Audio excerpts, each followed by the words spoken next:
Handle your high with Tadayoshi. All right, hey, Victor. I got Victor Martinez here with me on the show. Thanks for being on the show with me. Getting a little bit of your lunch in, it looks like. Yeah. Little afternoon lunch, meal number two. Now, lately I've been seeing your Instagram posts and stuff. You've been making more posts about your current conditioning, it looks like. You look really good, man. And I saw you. Of course, I judged your show in Dominican Republic, and it was a great show. It was a little smaller in volume of competitors, but man, the audience really they get into this, man. I think that they're more excited than the audiences here in the States.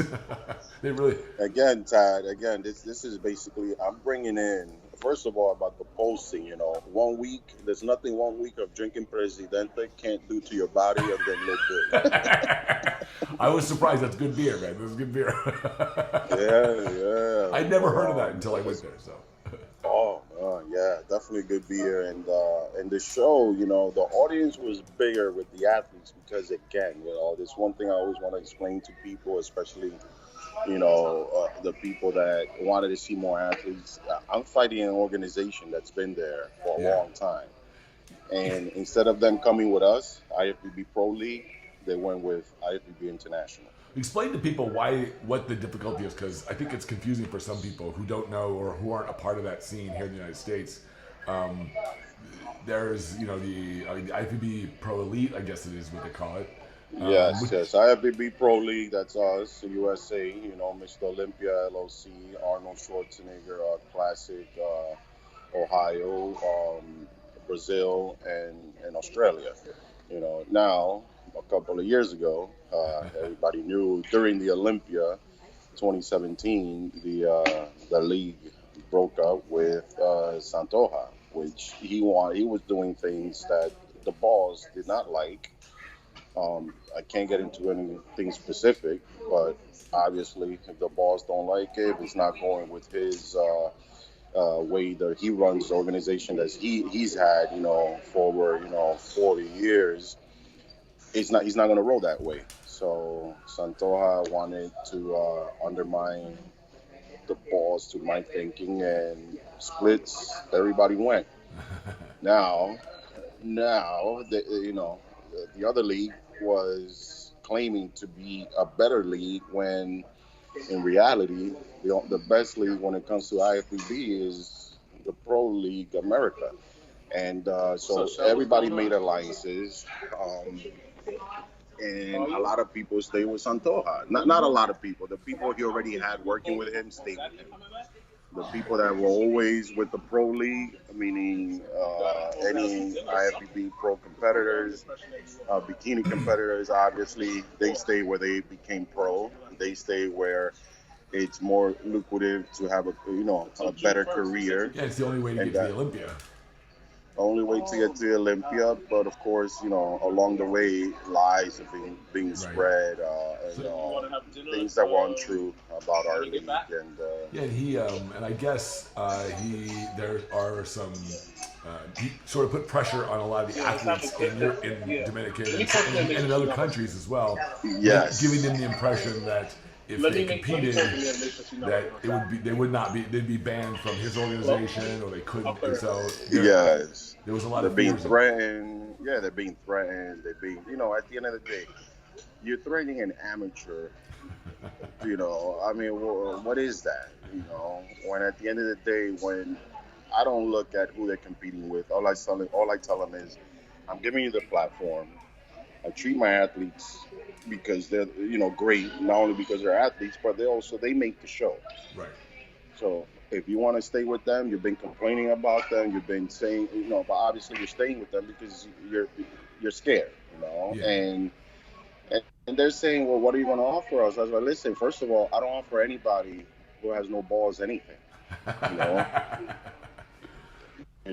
So if you're scared, I can't really mess with you, The only people I'm messing with is the people that see what I'm doing is good, see that I'm bringing you something to the country in order to give you a career, and if they support me, Now, you compete in NPC, IFBB, course, I'll do anything within my capabilities to get you a visa to compete in another country. You know, work with NPC or IFBB office to have you, you know, get the visa once you become pro. Like, it's not just gonna stop once you turn pro. If you're from my country, I know it's difficult, not only because we hold a Dominican passport, but because every damn country, most countries in the world, uh, require a visa for Dominican passport. But I won't just ignore you once you become pro. If anything, I will harness that and help you continue your career, you know, and within my reach again. When I went over there, it looks like everybody loves you over there, man. Like, you're like a hero over there. I'm pretty straight up, Tad. You know, I mean, one thing I never liked ass kisses and anything like that. I talk to them straight, you know. I talked to them direct, and I did it at the first DR Coat of Arms, you know, and people came to my show, so, and I said, listen, you know, they were happy about the food, they were happy about this, and all I asked for is, you know, support me. I return the favor right back and treat you like the athlete should be treated, and you know, so they see me. I've been going back to my own country for the last, I believe, 11 years. And it sucked that I wasn't traveling before, but as you know, I had issues traveling. And that's why the delay. But once that, you know, was lifted, I started going into my country, and the biggest opportunity happened when the league broke up. I mean, every man's law is another man's game. And I'm happy. Yeah, so I'm happy. I'm bringing it in, and I'm holding the NPC IFBB to the utmost highest level of you know, how do you say, prestige. Sure. You know, well, the production value of your show is very good. I was impressed that you took very good care of all the athletes. They seem to be really excited about everything, which is good. Yes. You interacted with everybody. You and John both. John did a great job, of course. So I really enjoyed myself there. I'd never been to Dominican Republic before, so I was very, very encouraged. And not only that, all the people there that I met were just absolutely marvelous. They were so warm, and they're so nice. We need next time. We need one day of leisure at least. One or 2 days of leisure. Yeah. No. I didn't get to go to the beach. Smaller show. No, exactly. But the next one you will. I'm gonna devote a better time, better schedule. Again, this was just a small show. We're stepping on. It's the first regional after the Coat of Arms. So, you know, the funding was a little less. Everybody had mentioned break even. Yeah, everybody mentioned that the last, the coat of arms that you had last year, the last one was a success, and that they were. I just heard such good things about that show from the competitors and from people who participated, and I think they were pretty excited to hear the release date. I think we got the word the night of the show. And, Wait till you see the promotions again. It's going to be a lot of fun. Of course, it's going to be very serious leading up to the show, and after the show, you know me. What's a show without a good celebration afterwards, you know? It's a Presidente. Presidente, I mean, wait a minute. It's all inclusive. It's free anyways. Does the what's the date? The date was October 31st or October 26th. 26th. Okay, so yes. That one's pretty. So that one has that's a pro-am, right?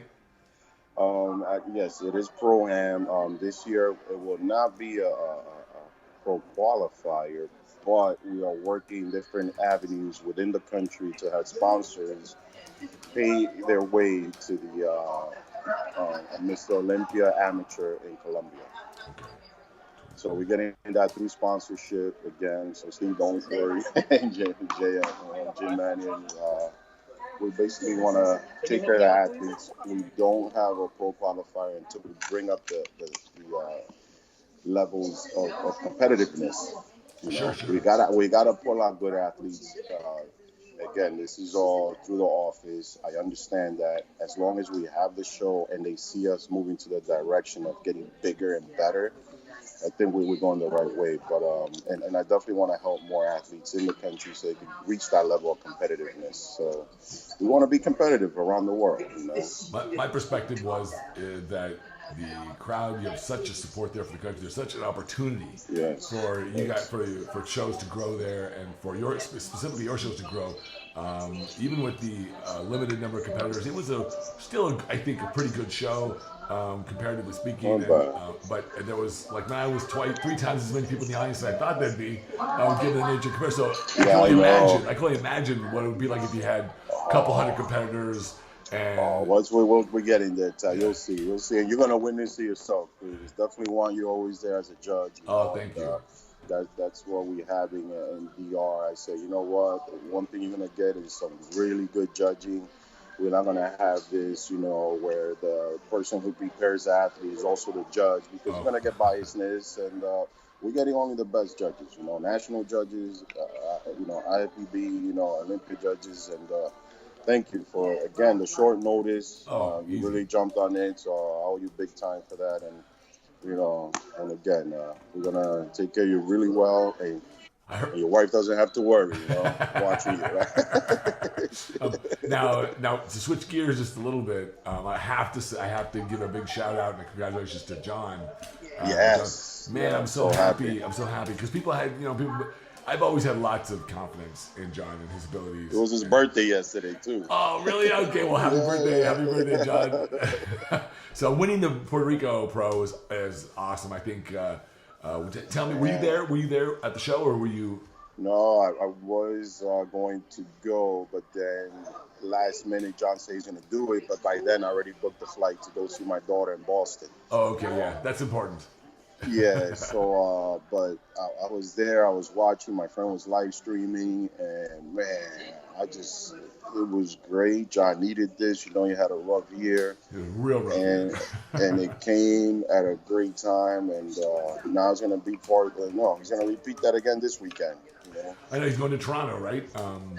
Yeah, he's doing Toronto. Let's keep that momentum going, John. Let's go. Yeah. He's got some good competition coming up there. Yes. I know Josh Wade's going to be there. He just did really well in the Cal Pro, and we'll see what happens. But I really have high faith in John. I think he's getting better and better and better, and he's locking down his stuff. Oh, he's good. And it's good. John, and knowing John welcomes the competition, so even more better, What I've always loved about John is that he always had such a wonderful attitude towards everything that comes his way, even some of the tough stuff that has come his way.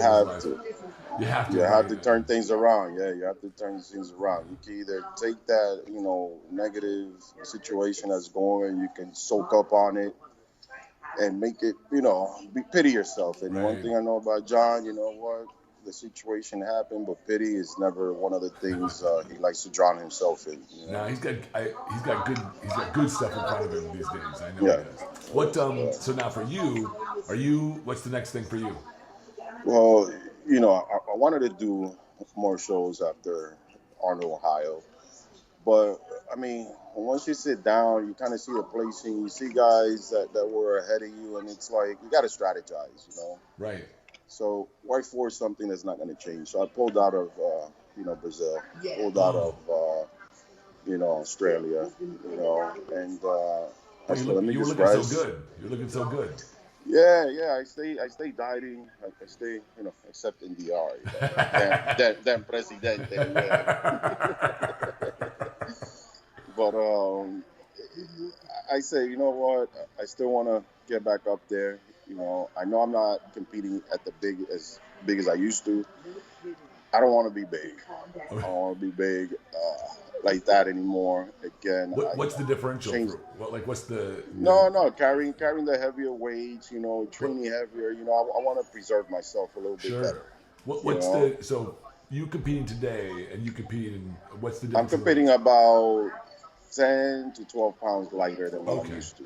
But it sure looks good. I think that if you bring quality conditioning, just quality it better and working on the condition. That's what I want to bring in. If I could get judged just on a new look, the judges out there, I know you saw me in 06, 07, 2011, and so forth. And again, you can't really, erase that off your head. I hope you like the quality I'm bringing in now. Again, as long as it's the respect of coming in shape, I should be judged on that. And that's what sorry. That's okay. Yeah, sorry about that. Yeah, and that's what I look forward judges to do. So staying in shape to do it at some of the summer shows. I know there's a few summer shows happening. Like, There's, I believe you have Vancouver, which is a little too close, but you never know. And plus, I gotta fix my Canada. Canada gives me a hard time to get in. You know? Canada is like tough on everything. You get a fucking Yeah. get a fucking speeding ticket, and you can't get this fucking immigration. I know, man. Like, It's all right. I'll find a way to bring some horse meat and buy myself across the border. You know. I like You know? I like my Canadian friends, but their government is very, very, very it's strict. great. I love competing in Canada. I love my Canadian friends and fans. You know, great place to compete, and so I hope I can take care of that. My lawyer's working on it, and also you have, I think, it's not Morocco. It's actually what's the other country? Portugal. Portugal, I think, has a show. Oh yes, And then, you're right. They do. Yeah. Yes, Portugal, and I believe. I mean, of course, then there's Tampa. Right. I want to nail it sooner than Tampa, but you know what? If I have to do Tampa, I would love to, because I know Dexter's doing it. Love to have a rematch with Dexter. You know, you guys got to show everybody what all this good mature muscle looks like. Exactly. So I won't count myself out of that. Good. You know, it's just my birthday's a week before, so I don't know. Well, what better birthday present?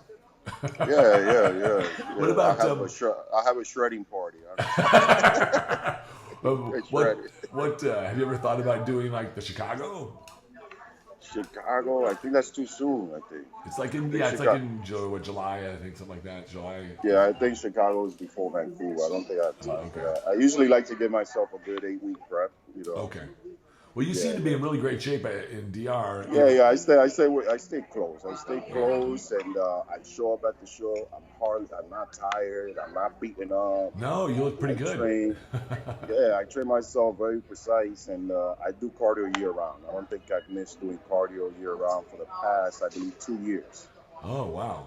So I do cardio year round. There's, of course, shredding cardio, and there's also, maintenance cardio. So now I had to make a transition when I started to train when I got over 40. I'm in like a week from now, it's a little over a week, I turned 49, which is weird, which is really surreal, man. Like, it's just surreal. So what kinds of things? Make it look good.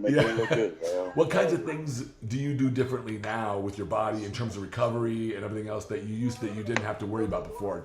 Because I think a lot of people who are in our age bracket, so to speak, in the mid 40s and above, kind of want to. This is the stuff that they want to know. One thing definitely I changed is I don't eat to stuff myself anymore. So I don't overeat. That's one thing. I keep my food at about the same amount. I don't overeat. So I keep my food intake between as little as 6 ounces when it's late at night, during the day, as much as only 8 ounces.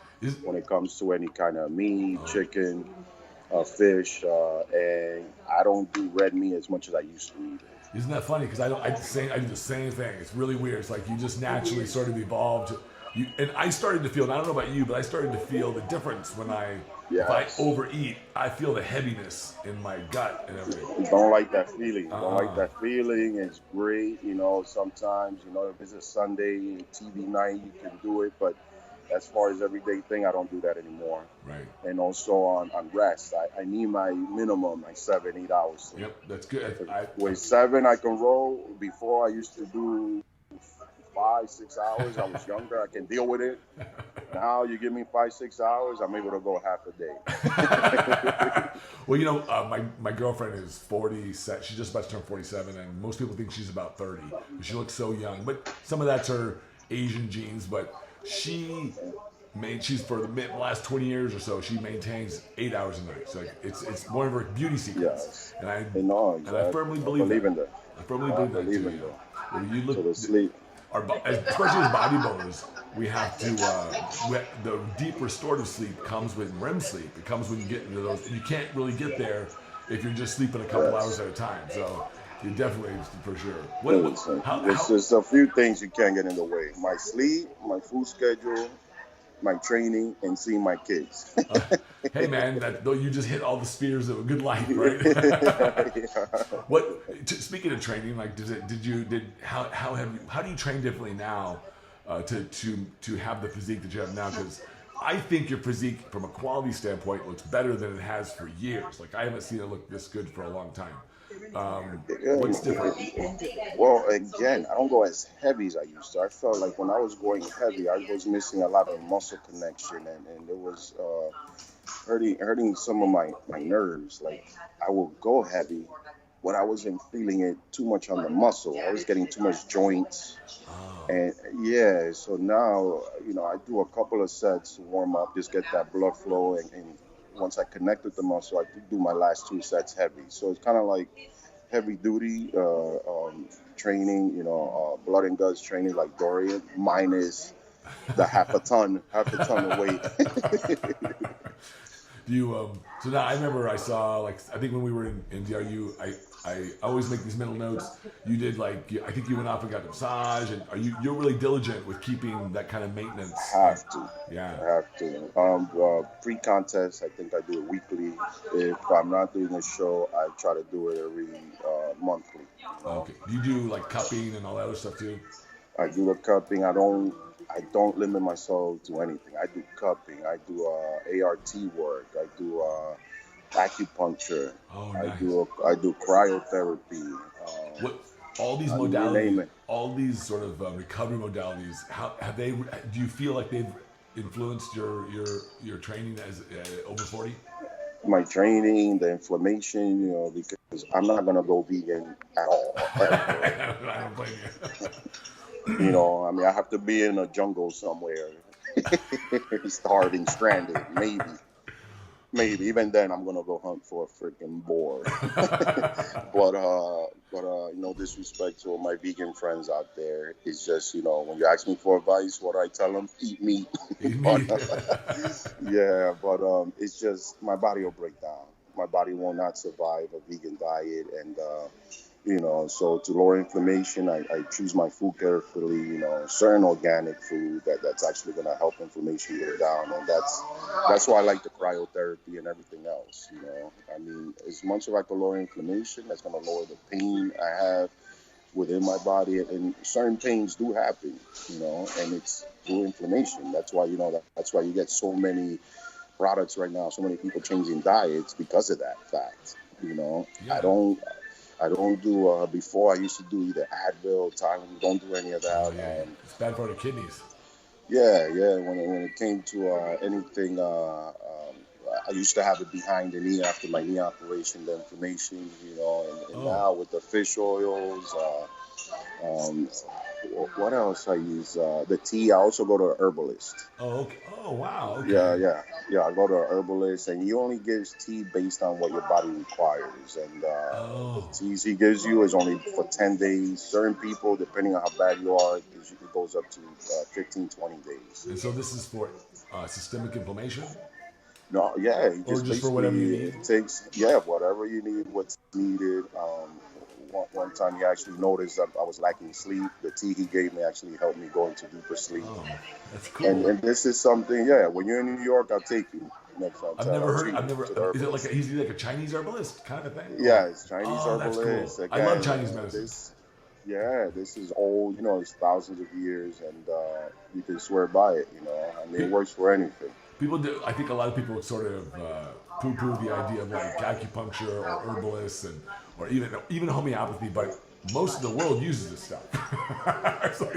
Most of the world is just underplayed because most of the stuff you see on TV is pharmaceutical. It's drugs.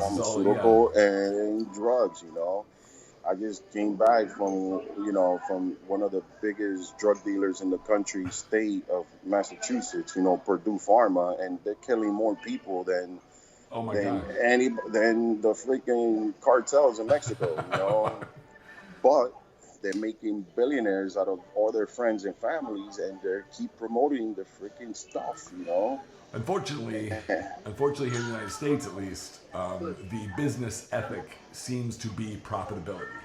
If you can make money, then somehow they'll find a way to be able to do it. Like, right?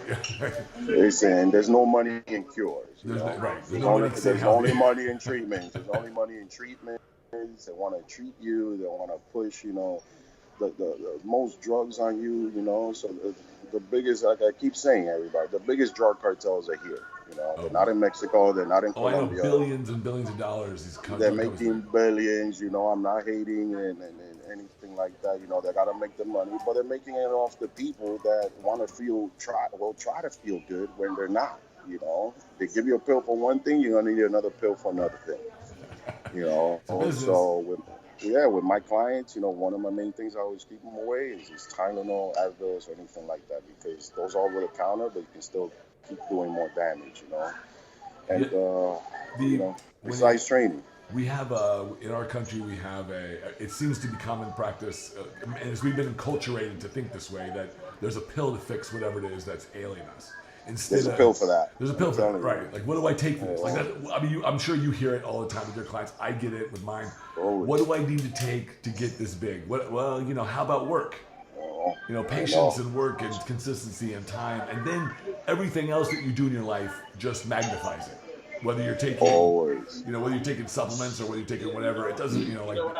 But I think this generation, not this generation, but the last couple of generations have relied so heavily on what pill do I take, what quick fix can I have, you know. And it's unfortunate, you know, but at the end of the day, it's you got to choose. You got to make the right choices, and if you fall victim to that, it's because you make that choice. So. Now, recently, I'll switch gears one more time. Recently, just right before I think the DR show, you got married. And yes, I didn't marry. Yeah, I didn't know until I was flying out there, so I told you congratulations late. But how long have you known your wife now? And I didn't. Actually, we got married 10 years to the date we actually met. Oh wow! Yeah, 10 years and 2 babies later. It's okay, man. You got to test the ground. You got to make sure it's good. It's going to be a good thing for you, right? Yeah, I do it backwards. You know? Get the babies first, get married later. Got to get all the stress out of the way first. Get the good stuff out of the way. Yeah, she actually wanted to get married last year, but she didn't want the belly to interfere with her dress. I get it. I totally get it. You know, that's cool. That's good. And, now, you've been married before? I blame her. No, I've never been married, but I blame her for torturing me on this marriage, for taking me to Cartagena to get married. And I tell ladies, I tell you right now, do not take your husbands to get married in Cartagena unless you're in the freaking jungle somewhere. It looked like I just saw some of the pictures. But it looked like it was a beautiful ceremony and stuff. No, it was very nice. A lot of her family members are from Colombia, so they came. A few of my friends, you know, made it. I know it's hard getting married outside of the country and traveling. So I understand why a lot of people didn't make it, and it's cool because I'm not a huge fan of weddings and shit, except for the party after. But it was a lot of fun. The weather was nice, you know. Do you have to get like have some kind of like another marriage ceremony for the United States? Do they? Yes. Oh, okay. You gotta do the paper one, and that was just that was the ceremony. That was the ceremony, and it was a lot of fun. Yeah. And it was funny because she said, "Oh, my family is very religious and they don't drink." And believe it or not, they drank more alcohol than my party friends. That's good, though. Yeah. Good. Everybody had fun. Yeah. I'm religious too. Yeah.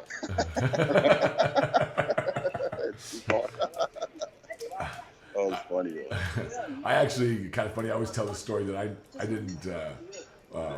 I don't have any issues with people drinking. I didn't even drink alcohol really until I was over 30. It was just it just wasn't part of my lifestyle, and I didn't even smoke weed until I was over 40 because I didn't know all the information, like how healthy, the health benefits. But I had a lot of preconceived notions about all these things because I was a bodybuilder. Because I was like, oh man, my body's my temple, blah blah blah. And now, but now I know that man, you gotta make your temple feel good too. Listen, man, I'm the one to hold the torch. You know, I'm not one to always go drinking, go partying, but if there is one, I'm not one to shy away from it either, you know. I did. And when it was time to turn it up, you know, Tad, when it was time to turn it up for a show, that I knew how to shut it down. All right, good. I know how to separate, and that's it, you know. So one of these things where people think they're gonna miss a party, that's just a crazy notion. Yeah. Don't think that, you know, opportunities pass you by. Parties will always be there. I tell people, I tell my clients that for years now about food. They're like, oh, they feel, because I think sometimes they feel like they're missing out on like the cake or the pizza or whatever, or they feel like they're depriving themselves. I'm like, no, you're depriving yourselves of the win. Like they're always going to make pizza, they're always going to make cake, but you're not always going to get the opportunity to get on stage and look awesome. I mean, well, what's so much fun? I mean, I love pizza too, but that's what makes it fun is the dieting part. Yeah. That's what makes it, that's what makes pizza even more interesting. You get Come on, guys, get with the program. I believe that denial of some sort, like when you mediate yourself like that with not just food, but so many other things that we appreciate, we develop deeper appreciation for those things. Always. That's why I love my 4 seasons here in New York City, New Jersey area, because once summer comes, you appreciate it. But having good weather all year round, man, I wouldn't know what to do with it, you know? Well, that's what I was going to ask you, because I've struggled with weather issues because I've lived in, of course, I was born in California, grew up in Vegas. I lived in Oregon when I was in college, and then moved to DC and went there for graduate school. And then I lived in Baltimore. I've lived in Pittsburgh for several years. And I live in Chicago now. And so, but the weather, as I get older, man, like if it's not, like today's sunny, it's awesome. But man, I get down, man. I'm like, I take extra vitamin D. So how do you cope, especially for somebody like yourself, come from a place like DR and knowing that weather? Well, it's crazy, Tad. I love winter storms. Really? Yeah, I love snowstorms, you know. The markets are empty, the gyms are empty, you know. As long as you have a truck to get around, I'm good, you know. You spend less money, which is good for me having 6 kids. So, and, you know, I like training all year round. If it's nice weather, you feel like you always have to be out. You spend more because you're out. Right, you know? That's true. And it's just, you know, DR is only 3-hour flight, man. I'm good. I want the nice weather. It's just right there, you know. So I don't mind the weather, you know. And again, it's just I like when people stay away from the gym and the markets, and it gives me that extra room, you know. I know a lot of people who like snow, and like my twin brother, my identical twin brother. He lives in Seattle. He's a professor out there, although he's moving pretty soon to Arizona, which will be a big which will be a shock for him in terms of weather because it's so rainy over there. But he loves the rain. He absolutely loves it. And me, I'm like, dude, how do you survive this every year? And he's like, I love it, man. And so it's probably just a difference in preference that we each have. And I just have gotten so accustomed to like. The only thing that is dangerous about winter weather and staying home too much is having babies, man. I know you got 6 children. That's awesome. I know, man. Awesome. So, how old's the youngest and how old's the oldest? 8 months, actually 9 months now, and 28, man. 28. Doesn't that make you kind of feel like a grandpa or something? Like a grandpa, yeah. But it's all good, you know. Actually, my kids kept me alive. My kids kept me motivated, and they kept me on my toes because had it just been me, I guess I probably would have been in more trouble. And it's just, they keep me straight, man. They keep me straight, and keeps me from killing people. You know?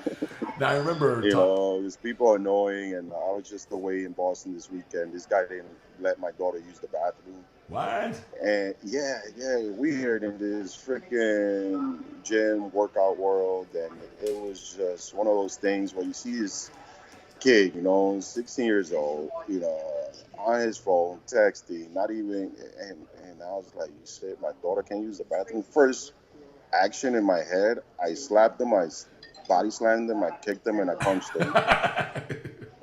and then I came through. I kind of snapped out. And I came through, and I said, you know, that's what I would have done. And instead, I just said, you know what, let me put him on blast. And I put him on my Instagram story, and I shouted him out. And that's all I could do now without incurring any lawyer fees or anything like that, you know? Well, it's smart. Yeah. I mean, everyone, there's always, it's interesting, especially nowadays. For nothing. For nothing, exactly, for nothing. But hey, like I take a very protective approach with my daughter too. My daughter's about to turn 9, and I love her to death, man. Changed my world when I had her. her. Yeah, that's what I'm saying. Yeah. Hell yeah. I'd have like 5 more like you. I totally would in a heartbeat if I. But I need win that Powerball, man. Yeah, you need to, right? Like. I win that Powerball. I have 4 more. Why not? What? No, I remember talking to you years ago. It was right before I think it was right before some of the issues that you had with immigration and stuff like that with your. Yes, I remember. Yeah, and you and I remember we had a conversation on the phone about your past and about what your goals were, and I was intrigued because you talked about you being a firefighter, and that was originally one of your goals. Like you really thought you really wanted to become. And so tell everybody a little bit about that. I think that's really wonderful, and then how it transformed you, how you led into what you're doing now. Yeah, I was actually, I was bodybuilding. I was actually preparing for the New York City firefighter physical exam. I just did the written exam. I passed it. I believe I had a 94. Oh, wow. I had taken the exam with Ronnie St. Cloud and a couple of my other friends. Ronnie St. Cloud, IFBB Pro as well. And getting ready for a physical exam. And about 5 weeks out from the Junior USA, my trainer said, "Let me see what you look like." And I was just ready. Because I was doing, at that time, it wasn't even called CrossFit. It was just basically multi-training. You know, I was doing the vest, I was doing the stairs, I was doing the drags and the pulls and what have you. And I got in good shape. So he just kind of said, "Hey, let's enter the show, still stay, in shape, training for this firefighter exam." And, I won the show, but I didn't get the call back for the after the physical because they only hired about 1,000 people, and 90,000 people took the exam. 90,000? Yeah. Oh my gosh, that's a city. Yeah, so they got sued because I don't think it was right. They had 1,000 openings. They should have capped it out at 10,000. Right. Yeah. So they did that as a means to generate money for the city. So. Because you had to pay to do the test? Yeah, you have to pay to do the test, and when you have 1,000 openings, that's like 0.1%. It's like it was so bad. I'm doing the math right now. I'm thinking to myself, 80,000. Holy crap! They made bank. Yeah, they made bank, and but Ronnie St. Cloud did get the call back. He did become a firefighter. Oh, good for him. Yeah. What happened after, that's another story. But my only other option was, what can I do? So I continue, of course, bodybuilding. I did the nationals that year, so getting one show was good. Being a pro bodybuilder just as good. But I sure wanted to do both because also, remember Porter Cottrell? He was also my inspiration. Yeah, he was also my inspiration. He's a good dude. Wanted to be, very good. Grew up watching him compete, and that was my inspiration to also want to be a bodybuilder and a firefighter, because it's the most dangerous, prestigious job in the city, especially when you're a firefighter in a city like Chicago, New York City, LA, and Miami. You get the real action, you get the real action too, and it just didn't happen. But I love firefighter. I still go around the world collecting firefighter badges. Oh, really? Yes. I go around. Ahmad Asghar is a firefighter in Kuwait. I didn't know that. Yeah. So Ahmad, you're the man.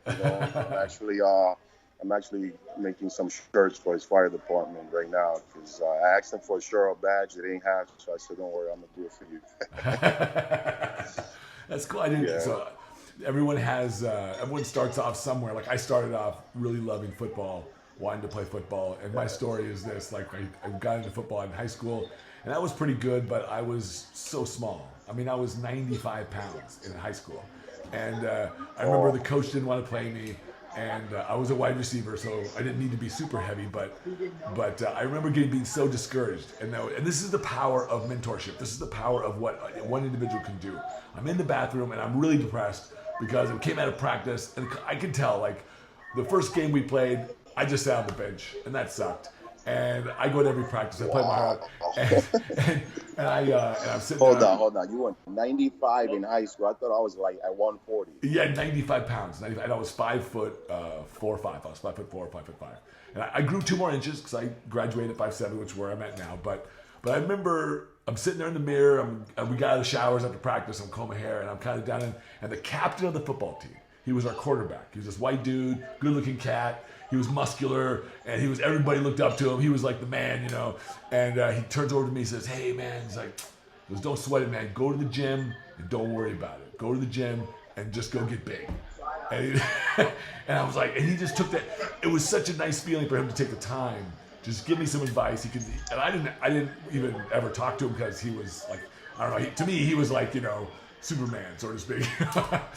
But so I did. I went to the gym and I started training. And I remember going to the grocery store that year. Shortly after that, and I saw a magazine, Flex magazine, and a Muscle and Fitness, and there were these dudes on there, these pro bodybuilders. I was like, oh my god, you can fucking get this big. I'm like, okay, this is what I'm gonna do.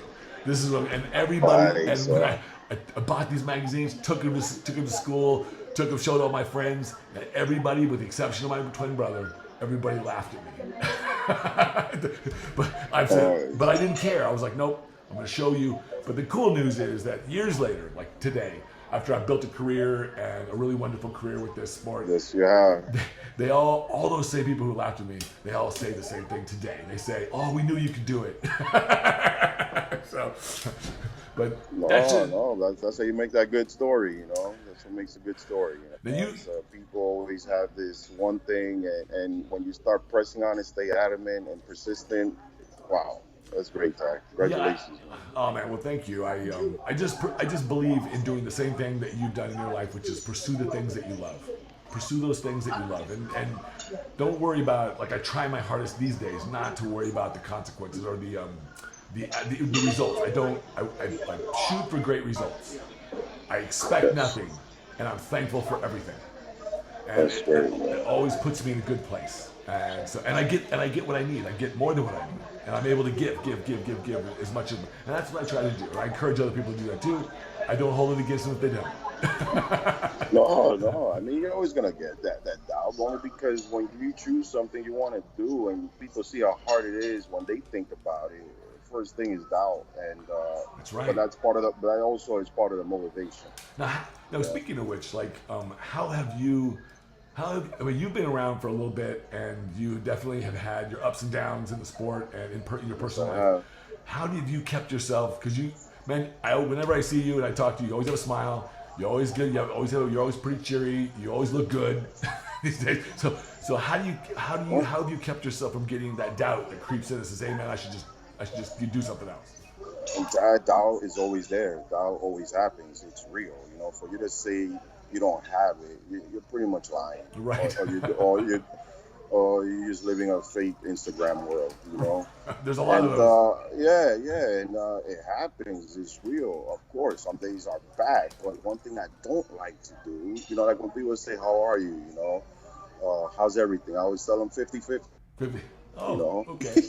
Because you're right. It's good, there's bad. There is good, there is bad, you know. But one thing I don't spew is a bad energy. I don't want to do that, you know, because I don't want to bring that on to you. I don't want to freaking start telling you a sad story and wind up being like that movie in Airplane where you're kind of telling a sad story and you want to burn yourself along the way, you know. I remember that. Yeah. I don't want to do that, you know. I don't want to do that, but if, you know, we ever is sitting down somewhere having a drink and we just want to, you know, chop it up, you know what? There are a few things we'll probably talk about, you know, and they're not going to be good, you know, but this is something I share with my close friends or family. That's it, you know.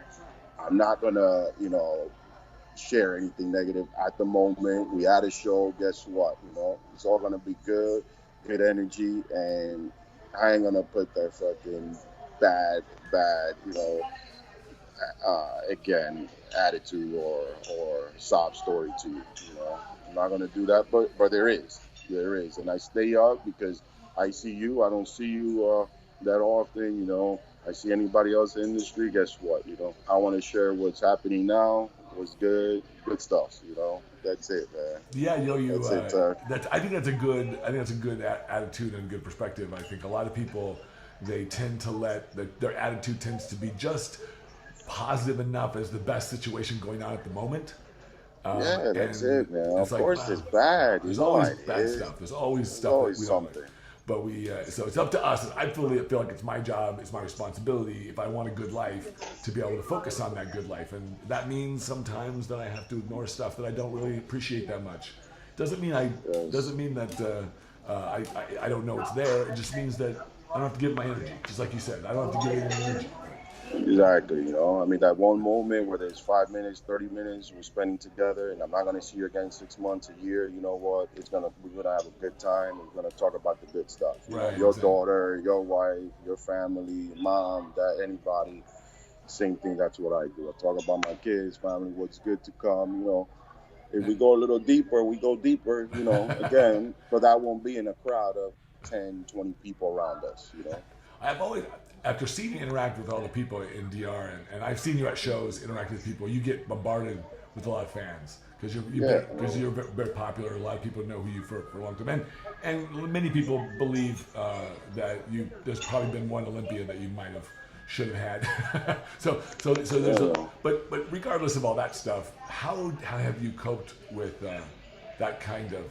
Because I'm sure you have some really wonderful fan stories. But how do you cope with that kind of level of notoriety and No, it's great. It's great because the fans have a good eye. They have pretty good judgment. You don't have to be a top, judge to kind of see it. Yeah. And I know, there's been past Olympians that should have won, could have won. Sean Ray, Flex Wheeler, Kevin LeBron. You can talk against the organization. You can talk against the judges, but I'm not going to do that, man. Because at the end of the day, I know the judges. I see them, we break bread sometimes, I'm not going to fucking talk to them some kind of way and then act like I didn't speak about them in some kind of way because I don't do that weird shit, At the end of the day, the show happened. Yeah, the judges could have gone another way. I could have won. But who does that talking for me? My fans. And that's why I love it, man. That's why I love my CM, Your physique they does speak too. For me. Yeah, your physique speaks for itself too. I mean, the one great thing about shows, there's nowadays, especially with social media and with the internet and with media, we capture everything visually and video. So it's out there. Everything is out there for people to see and appreciate. And the judges, like being on the judging panel, I know you make a choice. You make the best choice that you know how to make at that time. And sometimes it's not what everybody else agrees with. Sometimes it's not, but at the end of the day, to kind of just start, talking behind their backs, what, you disagree on something, you're an athlete, talk to the judge. You want to get off your chest? Yeah.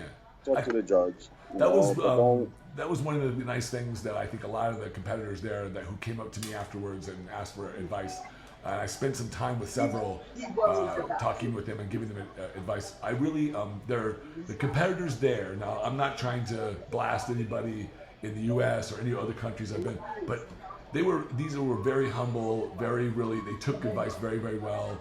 I really appreciated their level of respect and their interest to be able to improve. One thing I did. Sorry. One thing I did actually when I spoke to some of the athletes, I said, listen, there's going to be some judges coming here, the Olympia judges, national judges. Just talk to them. Talk to them. Don't jump into a conclusion. Don't think of anything. Talk to them. One thing I don't want is an athlete to go home, start making up their own shit in their own head, and then go on social media and start bad-mouthing without actually speaking to the judge.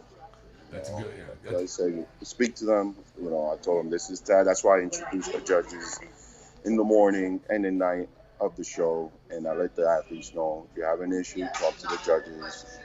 speak to them, and that's why I like to keep it straight. We're gonna keep doing that at every single show. Good, because I actually ended up following a couple of your competitors and giving some good advice, and I offered to stay in communication if they ever needed any kind of input. I'm happy to give that kind of stuff. That stuff is just I was a competitor for so many years, and man, like this stuff, some of these people don't get paid for this. No. So and they're doing have a tough job. It's tough, yeah, we do what we do because we love it. Most of it, like the amount of you're in the very fortunate few, along with myself, to have built a career out of bodybuilding, right? Where we get to live the life that we want to live. We get to have the things we want to have because bodybuilding empowers. Most people have to pay to do that. They just have to pay to be a bodybuilder, and they pay a lot. And so I've always felt like competitors and athletes, they deserve that extra time, that extra input, so they can improve and they can appreciate it. Ty, you think that was good, Ty? Wait till you see Coat of Arms, man. I'm excited, man. I'm excited. I'm excited, especially because I've heard. This one you have to bring your wife, though. You have to bring your daughter. I see her bring mine again because we're always. Let me situate the venue first, but I try to bring a good environment again for the athletes. Once they win, I like to praise the winners, and so that way that the ones that didn't win, they know what to look forward to next time around. Stay motivated and not give up because they didn't win that one time. Right. A lot of the same athletes from last year will be coming back, and I think this year we're gonna break past 150 on competitors. Oh, nice. Yeah, we're gonna break it. Show. But now, speaking of winning shows, and if all goes well and you lock in on a show this year, you'll be at the Olympia. That's my guess. That's my goal. I want to bring the Olympia again. Representing the over 40 crew. There's a couple now. yeah, there's a couple. I always use Dexter as a motivation. So quitting. People always tell me online. Victor, you should quit. You should give up. I'm like, really? A lot of punks, and I always say, you know what, your father is the same age as me. You should look at him and ask yourself who should really quit. That's a good. I think that's excellent advice. I think most people will give you. Most people will throw shade on something that they don't believe they can do. Well, you know what? I need them because they actually they fuel my motivation in a sense. Those people that doubt you, the same people that told you in high school, you sure? Can you do it? They're actually part of the motivation spectrum. So I need you guys. I just need more. So please keep motivating me. Yeah, keep it coming. I'm not weak up here. Tell me I'm small. Tell me that never affected me. I've been small since I was in high school. So I still. How small were you in high school? You said you were. Man, I was 130, man. 130, 140, man. So you and I were in that skinny man. Yeah, most of the weight though was on my head. Hey man, I think that's you're in a good camp because I got a big head too, and I like to think that's because we got lots of brains. well, that's how we got bigger to match our size. There was I went and got my I was in some little hat place years ago in Baltimore, and I remember the fella's like, which way you have to measure your head, and they measure you for your hat size. Oh, and the guy's like, man, you got a big bean. I'm like, well, but yeah, a lot of shoulder press. That's why I had to get so big, so my head matched my body. So if that when that happens, because I have a high degree of confidence that you'll pull this off, you'll be able to do this pretty easily. You've always got my job cut out for me. I got it cut out. Absolutely. There's a lot of really great competitors. What's your take on some of these guys now, man? Some of these guys are coming up. They're really awesome. Some of these guys are great. I think right now, coming up on the new guys that competed this year, I think is very impressive. Is that Luke Sandow, man. He's pretty good. For so young. Guys like so young. Luke is how I actually like watching him train. As heavy as he goes, he's not just throwing weights around all over the place. So that's definitely one of the guys, and one of the smaller guys that actually looked good was Bandon from Brazil. Actually looked pretty good. Yeah. So it's too many guys to name. Again, I watch mostly bodybuilding. I watched the Leo Pro, actually. That physique guy was pretty good. Yeah. Classic physique. The, Yeah, it's pretty good. the And classic division is evolving to be a really wonderful division. My heart still isn't open because you know it is, exactly. That's what I'm saying. That's why I watch clothes. Again, there's not that many to keep up with. When you ask me physique guy, it's hard because it's just too many to keep up with. too many. And a lot of them come in pretty much good shape, and it's kind of hard to decipher them because again, it's a lot. It's great for the industry, just hard to keep up. It's too many of you guys, man. So now, what do you think of? I have to get your opinion on two athletes I think have really made some good improvements. One who improves this year. Another guy, Brandon Currie, who's made phenomenal improvements, and I've really forecasted him as really, as long as he continues on the same trajectory, I really see him as a real contender for the Olympia. But what do you? The other guy is Akim Williams. These two, really huge fella, but if he can fix a couple of that conditioning issues, the tightening of it, then he'll be really hard to beat. But what's your take on these two guys? No, agree. I always admire Akim with his strength and the amount of mass he's carried. Great, and on top of that, he's one of the coolest, nicest guys. He was always consistent with his mood and his personality, and I'm waiting for that day too, Chad, because I want him to do great. He deserves it. He's one of the cool, humble guys, and if he wins, will always be the same person. And Brandon, so happy that he won the Arnold. I mean, Bonac is great, but come on, it's all about, the better guy. He did win last year. Share that prize, man. And Brandon did deserve it, and he's got as much kids as me. And yeah, he does. almost, but it was great to see him.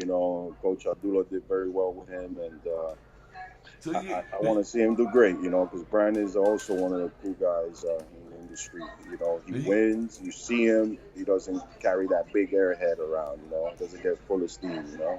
Yeah, now he goes out to Kuwait, and I've been out there. I judged the Bader show before, and I really was impressed with the facilities out there that he's got. Oxygen, which is unbelievable. Sick. I mean, for people who don't know, it's really top of the line in the world. I just really, it's hard to beat, right? But I know you went out there a couple years ago, right? Yeah, I was there last year, a couple of years ago. I trained with Abdullah. I actually won the Tad show training with him, Chad, over in Missouri. Yeah, and also, and we did the Maryland also. We won the show down there, and they don't have it anymore. They only had it for 2 years.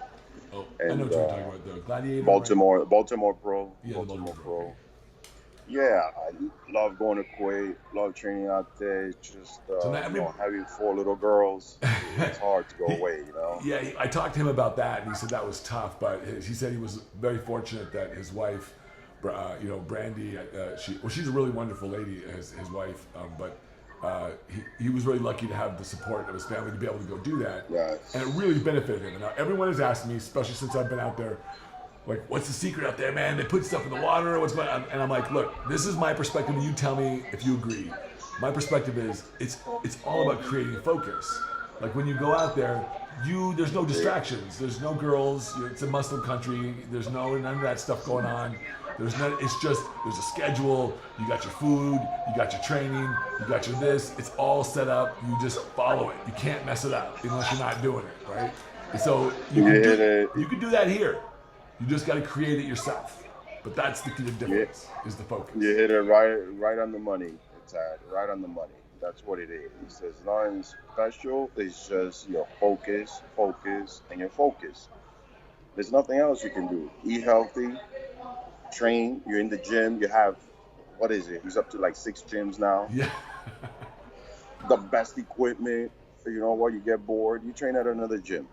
And also, the level of competitiveness keeps you motivated. Yeah. every person out there trains hard, and they all come from different walks of life. You have doctors, lawyers, you have police officers, I mean, you name it. Everybody's training hard. Everybody walks up to you. Everybody compliments you.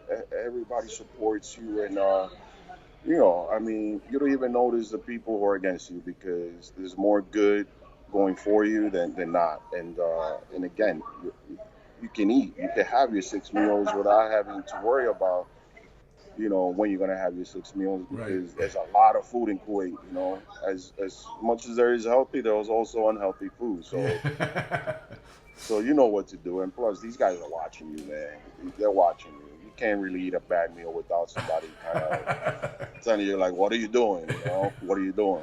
It's Everybody, yeah. It's great. It's I think a lot of times people always ask me about motivation and how do they stay motivated and something. And I always tell them the same thing. Look, motivation is the key to motivation is knowing having strong purpose. If you have a strong purpose, then motivation's easy.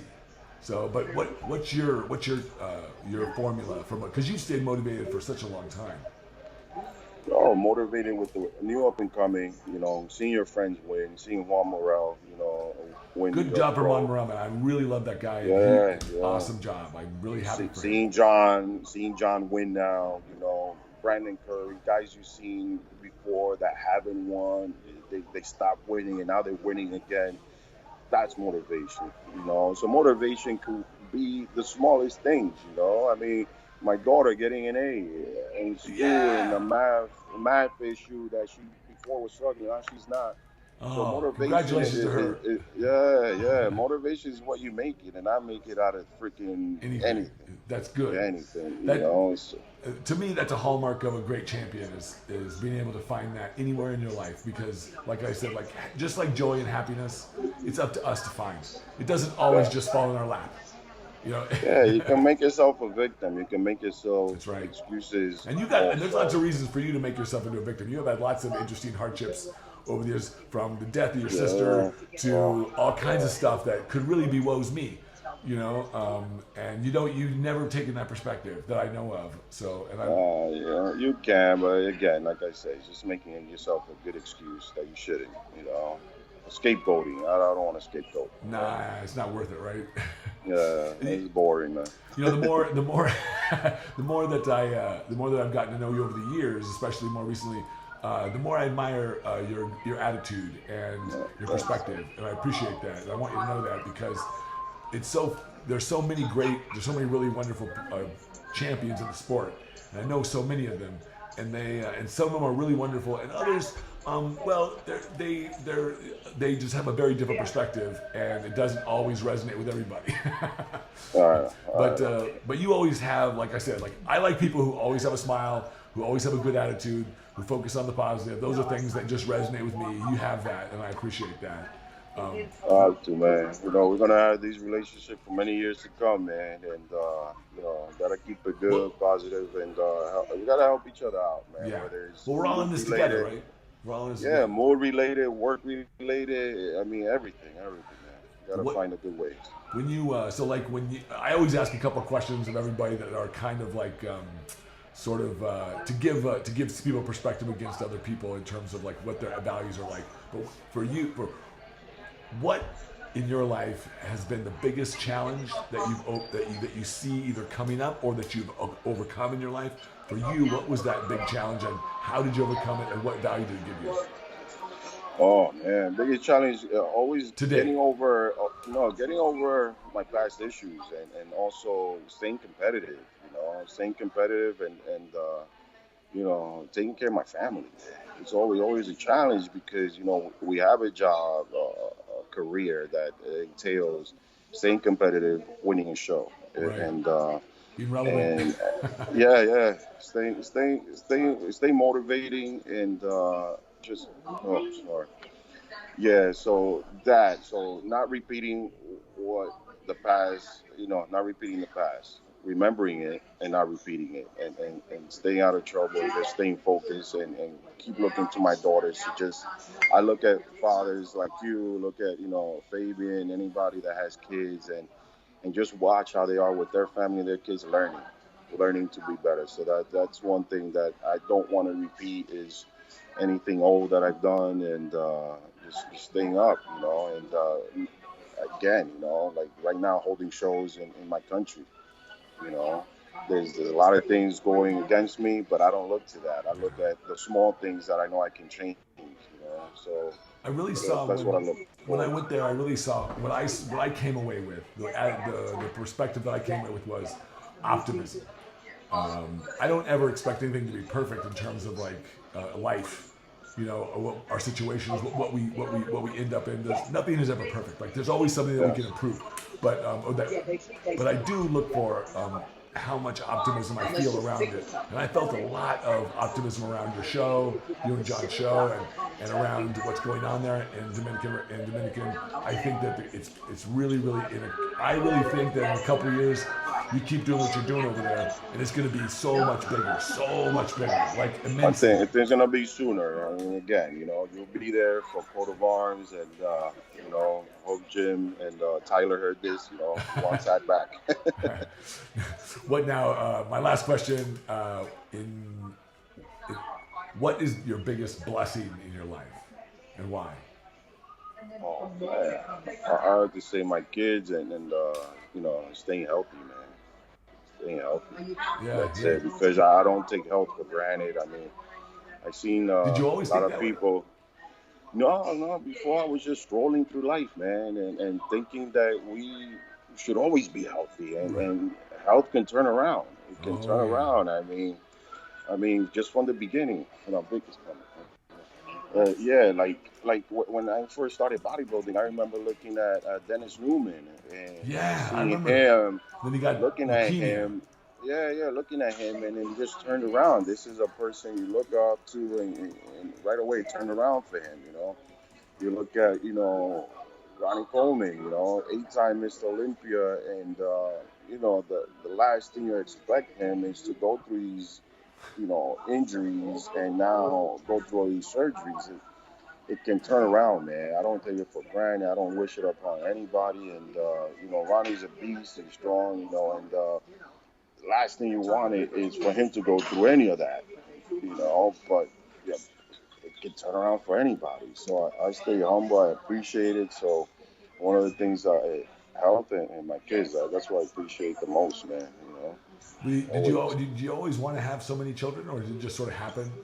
Listen, man, I always tell people, I don't know, some people say, we're planning to have a child. I'm like, I don't know. I don't know how that works. They say, you want a kid, don't plan on it, all right? I remember years ago, but before I had children, my brother has two. He has two boys. And he said, Dad, he's like, when are you going to have kids? I said, I don't know, man. I don't know. When it happens, it'll happen when it happens. And he said, well, just remember that children don't make relationships better. They make bad relationships worse and good relationships better. He said, you just don't plan to have them. You just have them. I'm like, okay. And that's kind of what happened to me. I thought I wasn't going to have any kids. And then I hit 39 and my wife got pregnant, and it was exactly what I wanted. I remember, and I wanted a girl, and I got a girl. And I wanted the kind of girl that was like me, that her attitude, and man, as my daughter's grown up, she's fucking just like me. You say your wife got pregnant like she went to the store and got back pregnant. Yeah. It's your fault, man. It literally felt that way, like, because I remember I did a show, that week, I was planning my PCT because I was on all this gear, and I said, honey, I know how potent I am. Like, I know how this works. So I said, and I knew how fertile she was. I'm like, if you should know this if you are, because she already had 3 kids. She had 3 kids for a previous marriage, and I wasn't ever expecting her to want to have another kid. She didn't want to. Like, I'm not going to force her to. So she's like, no, it's okay. So I'm telling you, Victor, within a week and a half, she was pregnant, and I'm like, I told you. I was happy. I was very happy. Yeah, I was very happy. I would be happy again if I had another kid, but. Nice, well, you'll have another one. You'll see. Well, hey, Victor, I really appreciate you taking the time. I know we've had you're a busy guy, and I really appreciate you taking time to talk on my show, and I am looking forward to seeing you in I guess it's in it's not the same place, it's in Punta Cana? No, we're negotiating to get everybody a comfortable spot, you know. Okay. And before we leave, I want to say, you know, I want to see people at my June 22nd Fit for Autism event at Signature Fitness. What's it called? You know, Fit for Autism. Fit? I take notes while I do this, so I can post this stuff with it. Fit for Autism. Yeah, an autism event in June 22nd in Signature Fitness Gym in New Jersey, Belville, New Jersey. Belville? Yeah. All right. Do you have a special relation? Do you have a special history with the autism group? I mean, yeah. Two of my sons are autistic. You know? Really? Oh, yeah. My two boys. Yeah. I'm going to tell you what I believe. I'm going to tell you what I believe about autism. I believe that our autistic children and people are some of the most blessed because they're not given the same disabilities that we have. They're free. They oftentimes, many times, they're freer. They don't think sometimes. They don't interact the same ways because their brains don't really work the same ways. But man, they can find their joy. They can do all these. They're not impeded. We get impeded by this thing we call our brain and our thinking.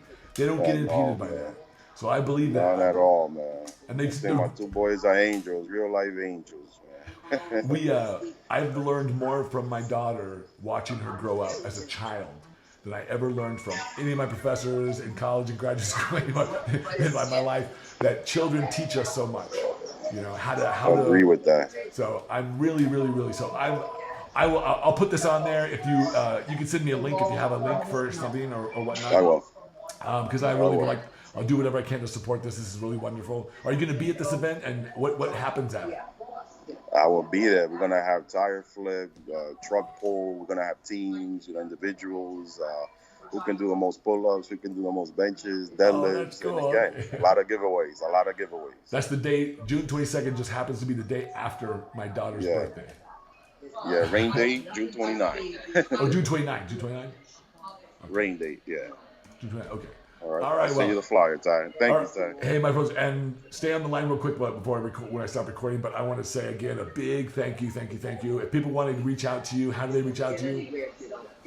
Instagram at Victor Martinez, IFBB Victor Martinez, Twitter IFBB Victor Martinez, and send me a message on my website www.vicmartinez.net. All right, and then I'll be looking forward to this with the Coat of Arms in October. It's gonna be. It sounds like it's gonna be a great show. I'm looking forward to it heavily, and of course but before that, looking forward to seeing you on the Olympia stage. I'm sure of it. Yes. You got to put that out there. Yes. Thanks, buddy. Yes. Thank you, Tom.